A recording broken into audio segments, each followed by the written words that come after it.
The emergency broadcast crackled across every communication channel in the galaxy, cutting through the usual chatter of trade negotiations and diplomatic exchanges. Ambassador Kithara's crystalline form trembled as the message reached the Galactic Council chambers on Nexus Prime. Unknown entities have breached the Outer Rim, the transmission reported. 14 star systems have gone dark. No survivors detected. All vessels in the affected sectors have vanished without trace. The council hall erupted into chaos. Representatives from hundreds of species began frantically activating their personal communicators, calling for immediate evacuation protocols. The Zephyrians, with their gossamer wings, were already rising from their seats, preparing for flight. The rock-like granites rolled toward the exits, their massive forms crushing smaller delegates in their panic. Kithara watched in horror as the holographic display showed the expanding zone of darkness. Red markers indicated dead systems, and the pattern was clear. Whatever this threat was, it moved with purpose and devastating efficiency. The entities weren't random destroyers. They were systematic, methodical, and unstoppable. "We must retreat to the core worlds," shouted General Vexthu of the Mandorian fleet, his 6 arms gesticulating wildly. "Concentrate our forces and establish defensive perimeters around the most populated systems." "Retreat?" The voice cut through the panic like a blade. Every head, sensor cluster, and optical organ turned toward the human delegation. Ambassador Sarah Chen stood calmly at her podium, her expression unreadable.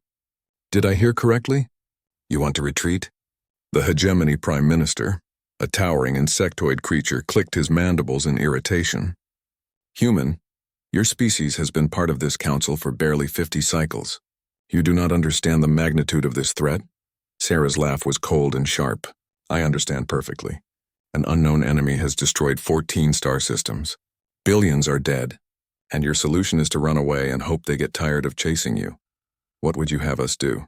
demanded Chancellor Morden of the Aquatic Confederation, his gills fluttering with agitation. "We know nothing about these entities. Their technology appears superior to ours. Every military force sent against them has been annihilated." The human ambassador stepped forward, her boots clicking against the polished floor. Around her, aliens 3 times her size backed away instinctively. There was something in her eyes that made them deeply uncomfortable, a look they had never seen in their own species. "We gather intelligence," Sarah said simply. "We study their patterns, learn their weaknesses, and we fight back." "Fight back?" The ethereal collective's representative phased slightly out of existence in shock. "Against an enemy that destroys star systems? That is madness." "No," Sarah replied, pulling up her own holographic display. "Madness is abandoning billions of innocent beings to die while we cower in the core worlds. Madness is letting this enemy grow stronger while we retreat. Madness is giving up our entire civilization without even trying to understand what we're facing." The council chamber fell silent except for the nervous chittering and clicking of various species. The human stood alone at the center, surrounded by beings who saw her as either suicidal or insane. "The Terra Defense Force is mobilizing as we speak," Sarah continued. "We're sending scout ships to the affected regions. We're going to establish observation posts and study these entities. We're going to find a way to stop them." "You'll be destroyed," whispered the Hive Queen of Sector 7, her compound eyes reflecting the chamber's lights. "Your entire species will be consumed." Sarah smiled, and the expression sent chills through the assembled delegates. It wasn't the smile of someone who was confident of victory. It was the smile of someone who had already accepted death and decided to make it count. "Maybe," she admitted, "but we'll learn something in the process. We'll gather data that might help someone else stop them. And if we're very lucky, we might just find a way to hurt these bastards." The Galactic Council voted unanimously to implement a strategic withdrawal to the core worlds. The vote was 847 in favor, with 1 abstention. The human delegation had already left the chamber. Within hours, the Great Exodus began. Massive civilian ships launched from thousands of worlds, carrying refugees toward the galaxy's center. Military vessels formed protective escorts, their crews knowing they were likely abandoning entire civilizations to their fate. But in the opposite direction, small human ships were moving toward the darkness. Scout vessels, research ships, and military craft headed straight for the zones where others feared to go. Their crews were volunteers, men and women who had heard about the threat and stepped forward without hesitation. Admiral Marcus Webb watched from the bridge of the UES Determination as his small fleet approached the outer rim. Behind him, the rest of the galaxy was fleeing. Ahead lay the unknown, the impossible, and almost certain death. "Sir," reported his communications officer, "we're receiving final evacuation orders from 3 more systems. They're requesting immediate assistance with civilian transport." Webb nodded grimly. "Signal all human vessels in the area. We'll cover their retreat. After that, we proceed with the mission." "Aye, sir." The officer paused. "Admiral, the other species representatives were right about one thing. We probably won't survive this." Webb turned to look at his young officer, seeing the fear and determination warring in her eyes. It was an expression he recognized, the same one he'd seen in mirrors throughout human history, on the faces of soldiers and explorers who chose to walk into darkness so others might live in light. "Probably not," he agreed. "But someone has to try. Someone has to stand up and say no further. If that someone is us, then so be it." The fleet continued its course toward the dying stars, while behind them, the galaxy's greatest civilizations retreated into the safety of numbers and distance. None of them understood the simple truth that humans had learned long ago. Sometimes the only way to preserve what you love is to be willing to lose everything defending it. The first human contact with the entities occurred at 0347 hours, Galactic Standard Time, in the Kepler 442 system. Lieutenant Commander Elena Vasquez was leading a reconnaissance patrol when her sensors detected the anomaly, a massive distortion in space-time that seemed to consume light itself. "All stop," she ordered. Her voice steady despite the ice forming in her veins. The UES Pathfinder and its escort of 3 smaller vessels held position at the edge of the system, their crews watching instruments that barely made sense of what they were seeing. "Ma'am," reported Ensign Park from the sensor station, "I'm reading massive gravitational fluctuations. Whatever that thing is, it's the size of a small moon. But the mass readings are impossible." Elena studied the displays, her mind racing through possibilities. The thing wasn't a ship in any conventional sense. It was organic, flowing, constantly shifting between dimensions that human science barely understood. Around it, space itself seemed to warp and bend, creating patterns that hurt to look at directly. "Begin recording everything," she commanded. "Full spectrum analysis. I want every piece of data we can gather transmitted back to Fleet Command in real time. Contact." The tactical officer's voice cut through the bridge. "Multiple smaller entities separating from the main mass. They're heading our way." Elena watched as dozens of smaller forms emerged from the central entity. Each one was roughly the size of a human frigate, but they moved with fluid grace through space, ignoring the laws of physics that governed conventional vessels. They didn't appear to have engines, yet they accelerated at impossible rates. "Time to intercept?" she asked. "At current speed, 14 minutes, Elena nodded. 14 minutes to become the first human to face humanity's greatest threat. 14 minutes to gather intelligence that might save billions of lives. She activated the fleet communication channel. "All vessels maintain defensive formation. Do not fire unless fired upon. Our primary mission is intelligence gathering, not engagement." The smaller entities approached with predatory grace, their forms shifting and pulsing with energy that defied classification. As they drew closer, the human sensors began detecting something that chilled every crew member to the bone. The entities were scanning them back. "They're probing our shields," reported the engineering officer. "Some kind of exotic energy beam. It's not damaging us, but it's reading our entire ship structure, power systems, even crew positions."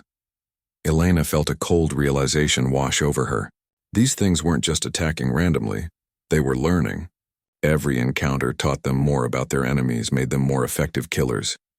"Ma'am," Ensign Park's voice was tight with fear. "I'm detecting something else. The probe is reading our biological signatures. It knows how many humans are aboard, what deck we're on, even our individual genetic patterns." The lead entity suddenly stopped its approach, hovering less than a kilometer from the Pathfinder. For a moment, silence filled the bridge as 2 completely alien forms of intelligence studied each other across the void. Then it spoke. The voice came through every communication channel simultaneously, bypassing their encryption and filtering systems as if they didn't exist. It was neither male nor female, neither young nor old. It was the voice of something that had never been human and never would be. Curious, It said in perfect, unaccented English, "You do not flee." Elena's hands trembled as she reached for the communication controls. This was the moment that would define humanity's relationship with an enemy that had already destroyed 14 civilizations. "We're not running," she replied, proud that her voice remained steady. "We're here to understand." A sound that might have been laughter echoed through the ship's corridors. "Understand? You are primitive creatures clinging to metal shells in the void. What could you possibly understand about us?" "Try us," Elena challenged. Around the bridge, her crew stared at her in amazement. She was talking back to something that could annihilate their entire fleet without effort. The entity was silent for a long moment. When it spoke again, there was something like curiosity in its alien voice. "We are the Devourers. We consume civilizations not for sustenance, but for knowledge. Each species we absorb adds to our collective understanding.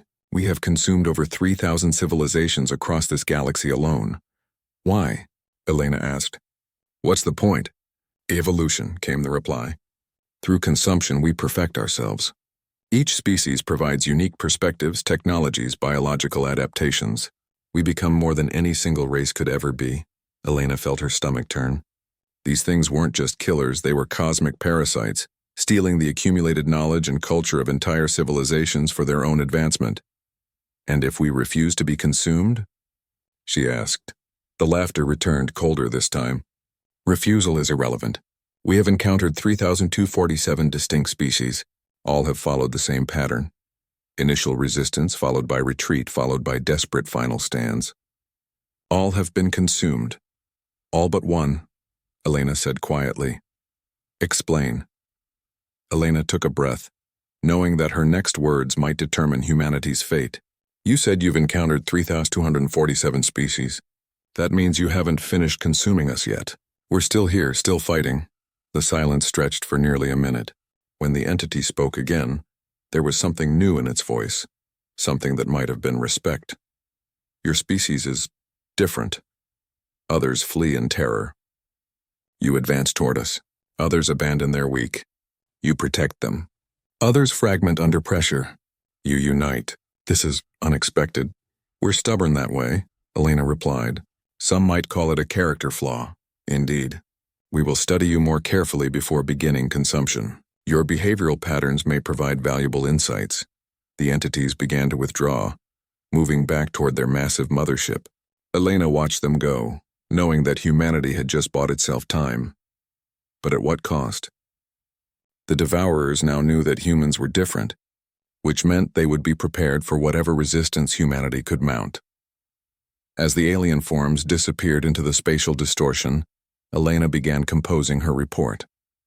The galaxy's other species had been right about one thing. Humanity probably couldn't win a conventional war against these entities. But they had been wrong about something else. Humanity didn't fight to win. They fought because it was right. They fought because someone had to. And sometimes, Elena realized as she watched the readings from their encounter, fighting for the right reasons was more important than fighting for victory. The data they had gathered would change everything. For the first time, the galaxy would have real intelligence about their enemy. The question now was whether anyone would be brave enough to use it. Dr. Sarah Kim stared at the holographic displays surrounding her in the research station's main laboratory, her mind struggling to process the implications of the data. 3 weeks had passed since Lieutenant Commander Vasquez's encounter with the Devourers, and the intelligence gathered from that brief contact had revolutionized their understanding of the enemy. "The energy signatures are completely unlike anything we've seen before," she explained to Admiral Webb and the assembled team of Earth's greatest scientists. "They're not using conventional physics. They're manipulating quantum fields in ways that shouldn't be possible." Professor Martinez, the team's leading physicist, nodded grimly. "The mathematical models are clear. They're essentially existing in multiple dimensions simultaneously. That's how they can ignore our physics. They're not bound by the same rules." Admiral Webb studied the complex equations floating in the air around them. "In layman's terms, Doctor, what does this mean for our chances of stopping them?" Sarah exchanged glances with her colleagues. "Conventional weapons are useless. Their ships phase between dimensions whenever they're threatened. Energy weapons pass right through them. Kinetic weapons can't target something that exists partially outside our reality. So we can't hurt them. Webb concluded. Not with conventional methods, Sarah corrected. But there might be another way. The quantum field manipulation they use, it requires enormous amounts of focused energy. If we could disrupt that energy source, we could force them back into our dimension, Martinez finished. Make them vulnerable to conventional attack. Webb leaned forward. What would we need? Sarah activated another display, showing a complex device that looked like a fusion of human technology and theoretical physics made manifest. We call it a quantum disruptor. It would create a localized field that interferes with their dimensional phasing. The problem is scale. Scale? To affect one of their smaller entities, we'd need a device the size of a space station. To disrupt their mothership, Sarah shook her head. We'd need something the size of a moon powered by multiple stars. The room fell silent. What Sarah was describing was beyond anything humanity had ever attempted to build. The resources alone would require the cooperation of the entire galaxy, and the galaxy was too busy fleeing to consider such an ambitious project. There's something else, Martinez added quietly. The energy readings from their communication with Commander Vasquez. They're not just multidimensional, they're networked. Every individual entity shares consciousness with every other entity. When one learns something, they all learn it instantly. Webb understood the implications immediately, so every tactical advantage we gain, every weakness we discover becomes useless the moment we use it. Exactly. But there's a flip side to that, Sarah said, her eyes brightening with sudden inspiration. If they're all connected, then they all share the same vulnerabilities. Disrupt the network and you don't just affect one entity, you affect all of them. How do we disrupt a quantum consciousness network spanning multiple dimensions? Webb asked. Sarah smiled grimly. We do something they've never encountered before. Something no species in their 3,000-plus conquests has ever tried. She activated a new display, showing brain scans and neurological patterns. The other species they've absorbed, they were all rational, logical, predictable. They fought conventionally, retreated strategically, made decisions based on survival probability. And humans? Webb prompted. Humans are irrational. Professor Chen spoke up from the back of the room. We make decisions based on emotion, principle, stubbornness. We fight when we should retreat. We sacrifice for strangers. We charge into certain death for abstract concepts like honor and duty. Sarah nodded. Their collective consciousness is designed to process logical behavior patterns. It learns from predictable responses and adapts accordingly. But what happens when you introduce complete irrationality into a system built on logic? Webb was beginning to understand. You're talking about a psychological attack, using our unpredictability against their collective consciousness. More than that, Sarah explained. We're talking about a feedback loop. Their network allows them to share experiences instantly, but it also means they can't filter out unwanted information. If we could introduce something that their collective consciousness couldn't process, something so fundamentally contrary to their nature that it would cause system-wide confusion. A virus, Martinez breathed. Not a computer virus, but a psychological one. Sarah activated the final display, showing a modified communication array. We broadcast directly into their network. Not data or weapons, we broadcast humanity. Every irrational decision, every illogical sacrifice, every moment when humans chose hope over logic, courage over survival, defiance over surrender. Will it work? Webb asked. Sarah looked around the room at the faces of her colleagues, brilliant minds who had volunteered to work on a project that would almost certainly result in their deaths. Scientists who had chosen to stay and fight instead of fleeing with the rest of the galaxy. I don't know, she admitted. The theory is sound, but we're dealing with something beyond our understanding. What I do know is that no other species has tried this approach because no other species thinks like we do. Webb stood up, his decision already made. How long do you need? 6 weeks to build the transmission array. Another 2 weeks to encode the psychological data.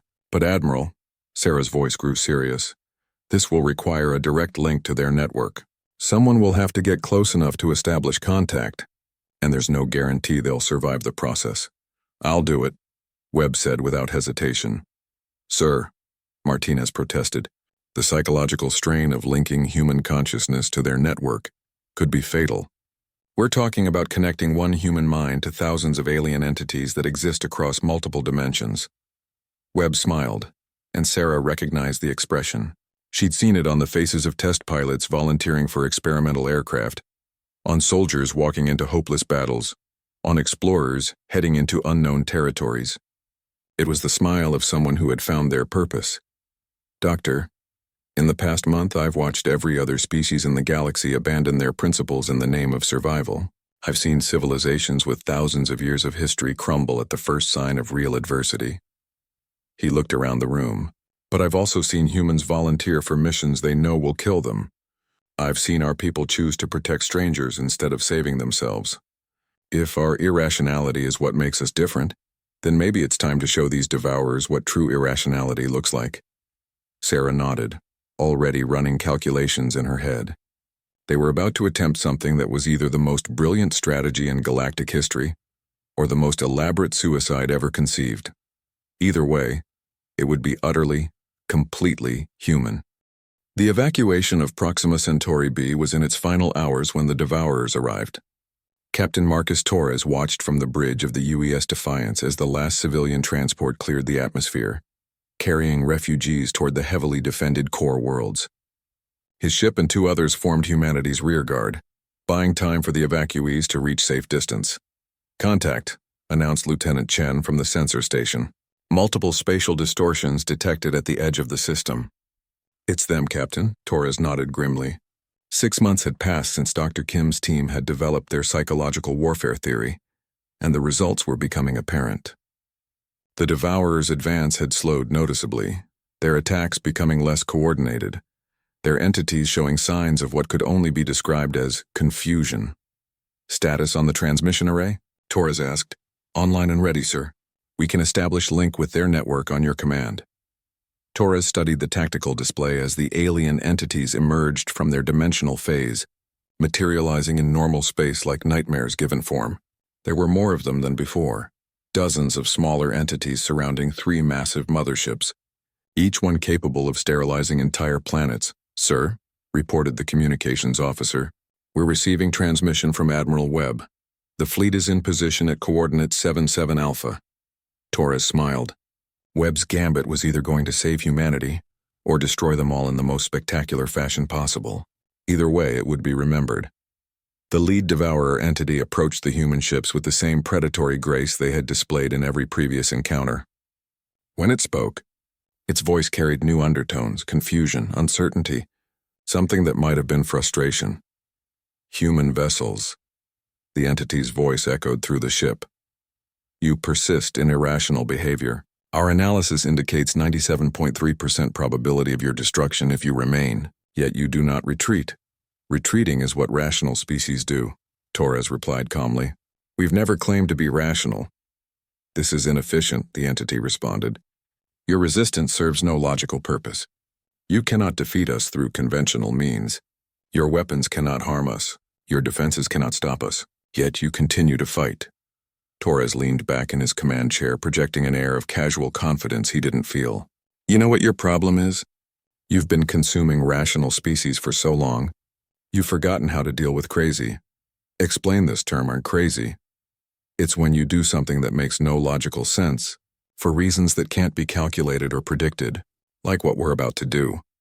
Torres activated the transmission array, and instantly the bridge was flooded with something the Devourers had never encountered before. Raw human emotion broadcast directly into their collective consciousness.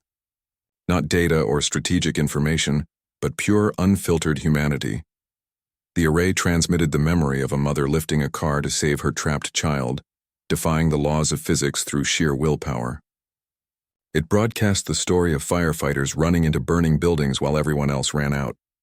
It sent the emotional signature of soldiers throwing themselves on grenades to save their comrades, of doctors working without sleep during plagues, of teachers staying in dangerous schools because their students needed them. The effect on the Devourer network was immediate and catastrophic. Entities that had existed in perfect logical harmony for millennia suddenly found their consciousness flooded with concepts they couldn't process. Love, sacrifice, hope, defiance in the face of certain death. What is this? The entity's voice had changed, becoming fractured, uncertain. "These behavior patterns are inefficient. They serve no survival purpose. They are beautiful," Torres finished. "Terrifying, inspiring, completely insane. Welcome to humanity." The transmission continued pouring human history into the alien network. The last stand at Thermopylae. The charge of the Light Brigade. The passengers of Flight 93. Every moment when humans had chosen principles over survival, hope over logic, defiance over submission, through the viewports, Torres could see the devourer entities beginning to shake and convulse in space, their perfect formations breaking apart as their collective consciousness struggled to process the incomprehensible data, flooding their network. "Sir," Lieutenant Chen called out, "I'm reading massive fluctuations in their quantum fields. Whatever we're doing, it's working." But the victory came at a price. Torres could feel the neural link burning through his consciousness like acid. The human brain wasn't designed to interface with a multidimensional collective, and the strain was beyond anything they had anticipated. "Captain," the medical officer reported, "your neural activity is off the charts. You need to break the connection before it kills you." Torres gritted his teeth against the pain. Blood ran from his nose as his brain struggled to maintain the link. "Not yet. We need to finish this." He pushed deeper into the transmission, broadcasting humanity's greatest strength, their absolute refusal to accept defeat. The memory of the Holocaust survivors who went on to build new lives, the determination of slaves who fought for freedom knowing they would never see it, the courage of activists who faced down oppression with nothing but their convictions. The alien entities were screaming now. Their perfect formation completely dissolved as individuals broke away from the collective, their consciousness unable to maintain coherence in the face of such overwhelming irrationality. "It's working," Torres gasped, his vision blurring as the neural feedback tore through his mind. "The network is fragmenting. They can't process—" His words were cut off as one of the motherships suddenly phase-shifted back into normal space, its dimensional manipulation systems failing completely. For the first time since the war began, a devourer vessel was fully vulnerable to conventional weapons.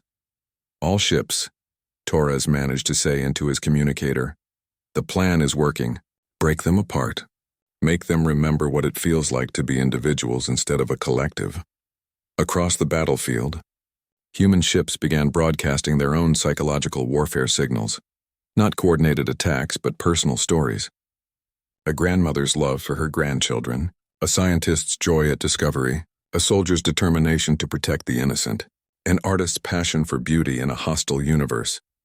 Each transmission was another hammer blow against the devourer's collective consciousness, forcing them to confront emotions and motivations that their perfect logical minds couldn't categorize or understand.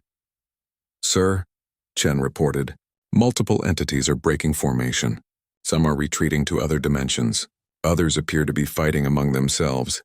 Torres smiled through the blood and pain.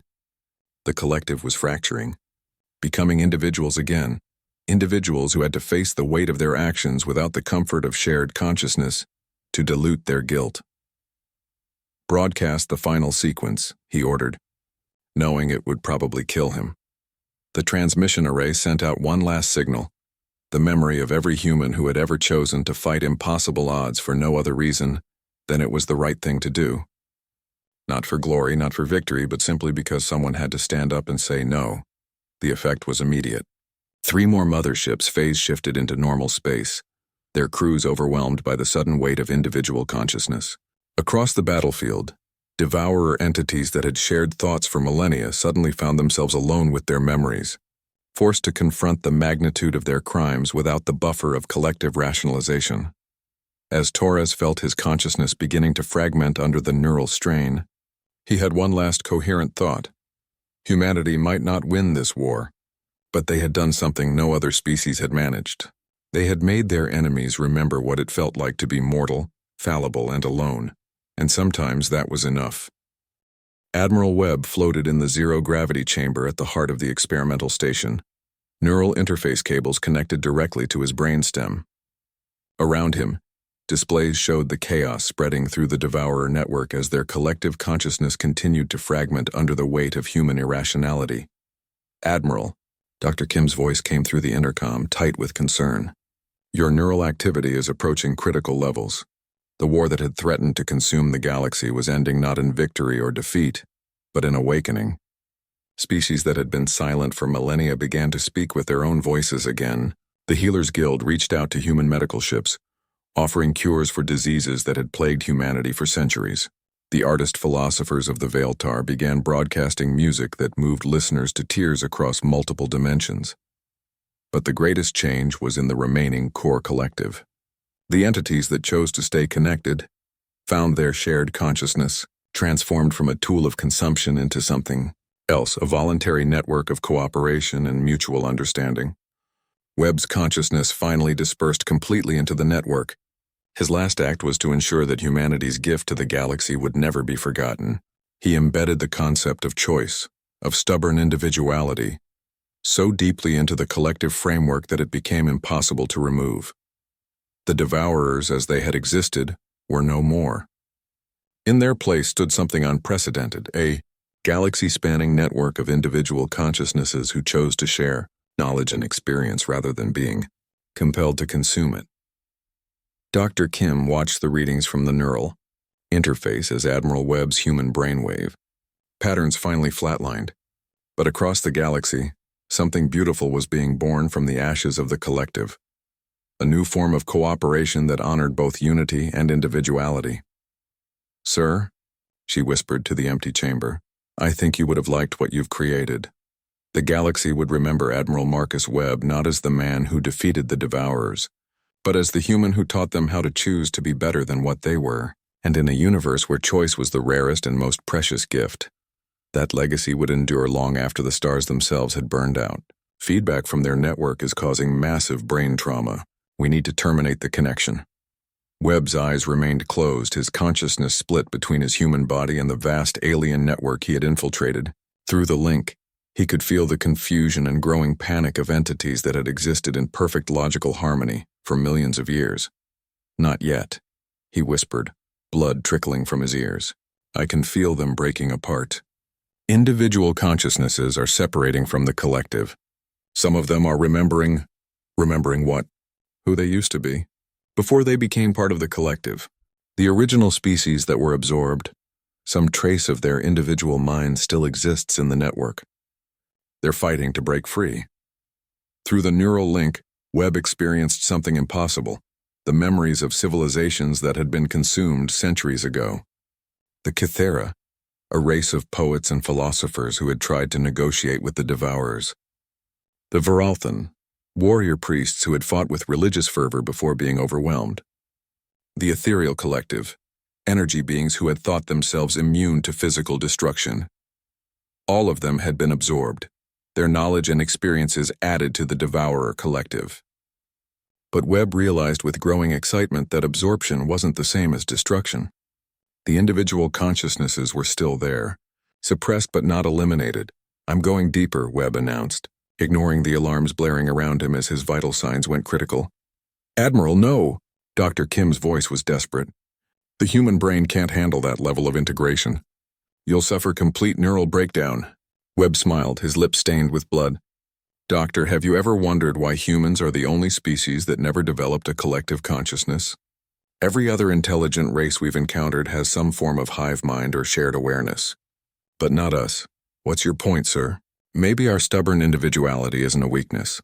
Maybe it's exactly what the galaxy needs right now."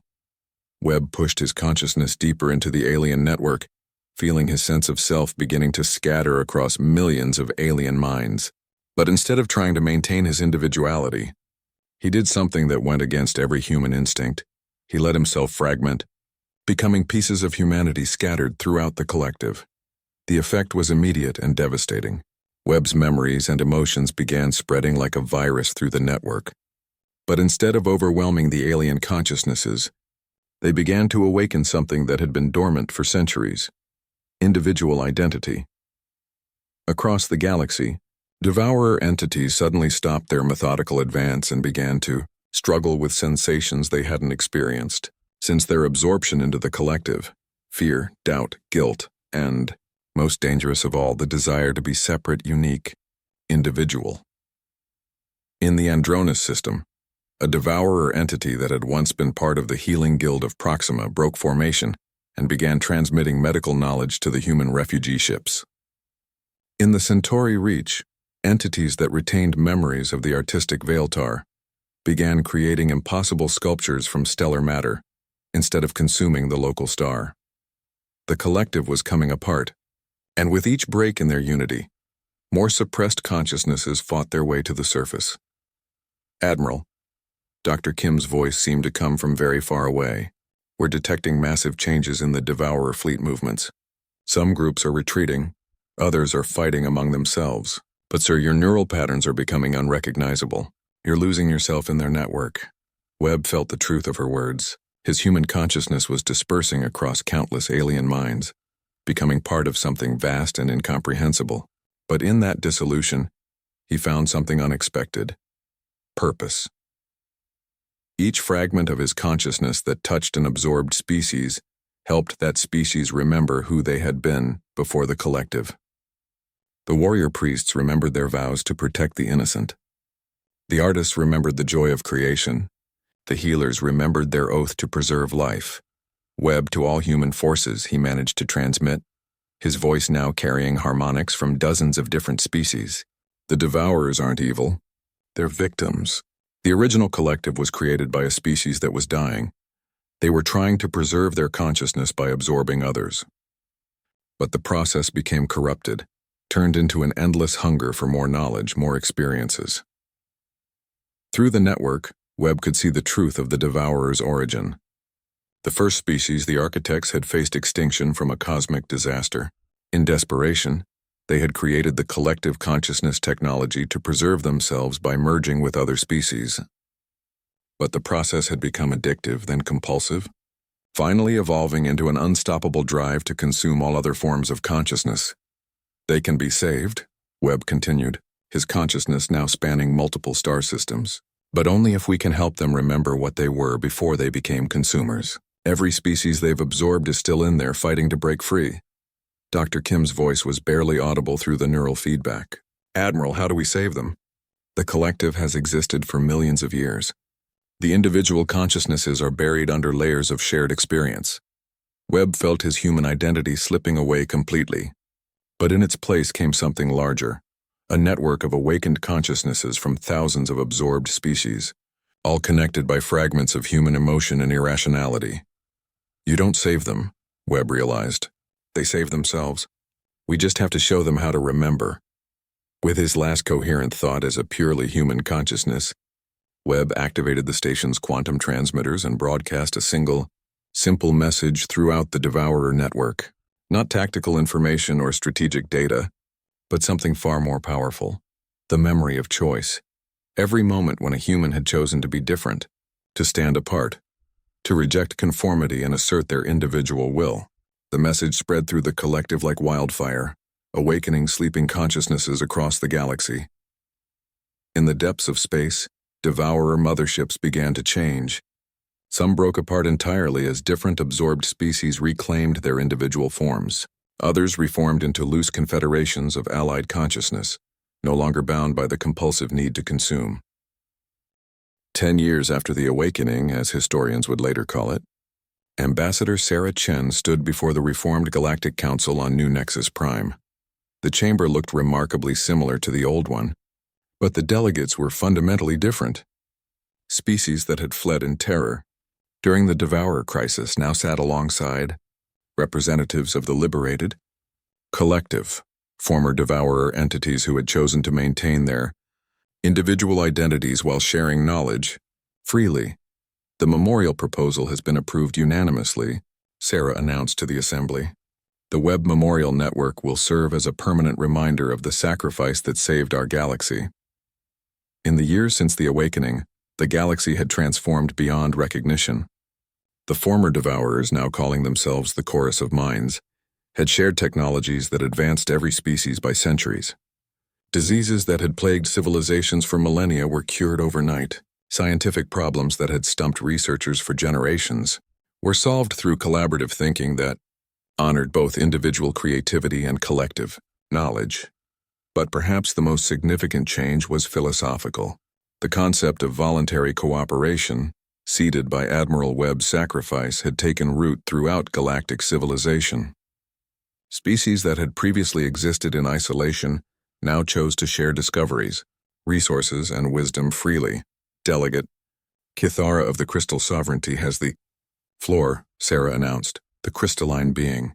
that had once cowered in terror during the first emergency session now stood with confidence and dignity.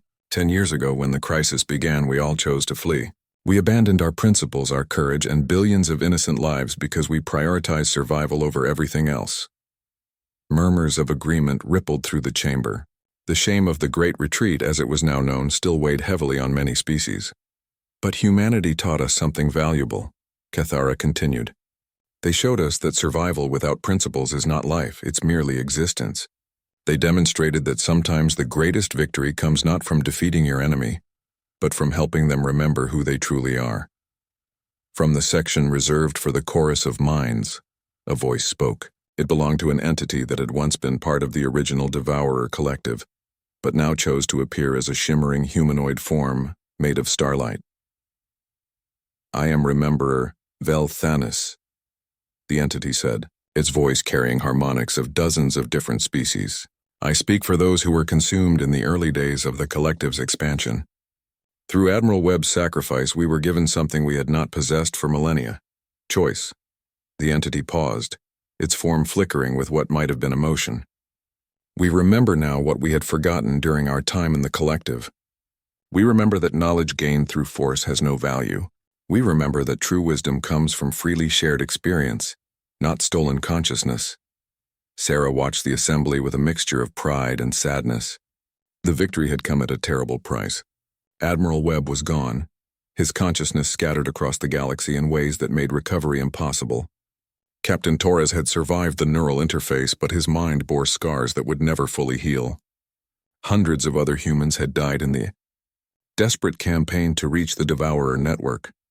But their sacrifice had birthed something unprecedented in galactic history. AC, civilization based on voluntary cooperation rather than competition or conquest.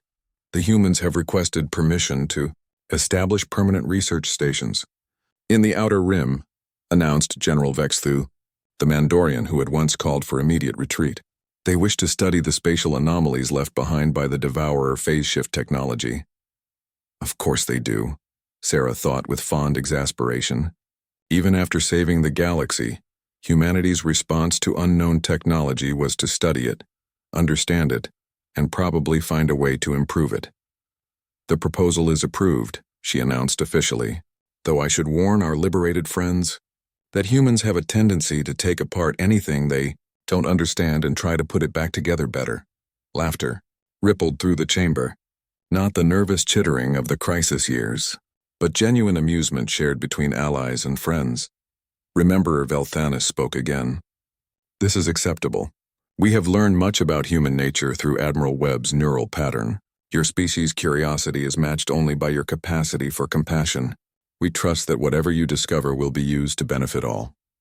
As the session concluded, Sarah found herself thinking about the strange turns that had led to this moment. Humanity had entered the galactic community as junior partners, barely tolerated by ancient civilizations that measured their histories in millions of years. They had been seen as primitive, aggressive, and dangerously unpredictable. All of those assessments had been correct. But the galaxy had learned that sometimes primitive stubbornness was exactly what was needed. Sometimes aggression directed at the right target could save billions of lives, and sometimes being unpredictable was the greatest gift you could offer to a universe that had become too comfortable with its own certainty. Ambassador Chen called a familiar voice. She turned to see Dr. Kim approaching, now bearing the insignia of the Director of Xenopsychological Research. The Deep Space Monitoring Station is reporting some interesting readings from the galactic edge. It appears some of the Devourer entities that fled during the awakening are returning. Sarah felt a familiar knot form in her stomach. Hostile? Unknown. But they're broadcasting on human communication frequencies, and their message is unusual. How unusual? Dr. Kim smiled. They're asking for asylum. Apparently, word of the awakening has spread beyond our galaxy, and entities from other collectives are seeking refuge here. They want to learn how to choose individual identity over collective consciousness. Sarah stared at her old colleague, processing the implications. The galaxy that had once huddled in fear was now becoming a beacon of hope for oppressed consciousnesses across the universe. Well, she said finally, I suppose we'd better figure out how to help them. After all, someone has to teach them how to be properly irrational. As she walked toward the council chambers to begin planning humanity's next impossible mission, Sarah reflected on the strange pride she felt in her species. They might not be the strongest, the smartest, or the most advanced civilization in the galaxy, but they were the ones who stayed when everyone else fled. They were the ones who chose hope when logic demanded despair. They were the ones who looked at an enemy that had consumed thousands of civilizations and decided that what those entities really needed was a chance to remember how to be individuals again. In a universe full of ancient wisdom and advanced technology, humanity's greatest contribution had been the simple reminder that sometimes the most important choice was not whether you could do something, but whether you should. And when that choice led to helping others find their own freedom, it was always worth making. The galaxy was vast, full of wonders and terrors yet to be discovered. But for the first time in its history, it was also full of hope. And that hope carried a distinctly human signature, stubborn, irrational, and absolutely unstoppable.